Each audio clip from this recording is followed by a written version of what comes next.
na 27 mi wyskoczyła, no. Ja. Nawet data się zgadza. 27 marca, no. Okej. Godzina 14, wyszliśmy na spacerek mały wieczorem. Jasia mówi, że do pubu musimy iść, tak, na piwo, na piwo i na hot wings. Ja. Ciężko pracuje, ciągnie jakieś pale, na rzece nazbierał.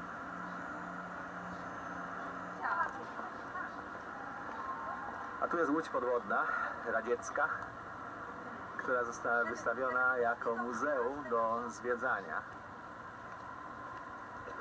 Co, idziecie zwiedzać ją? Tak, idziecie?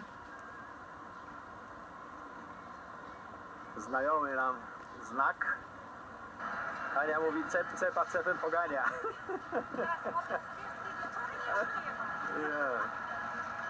Pod moskiewskie wieczory zaśpiewamy zaraz. Będziemy śpiewali po piwie, wiesz, jak będziemy z pubu wychodzili, no.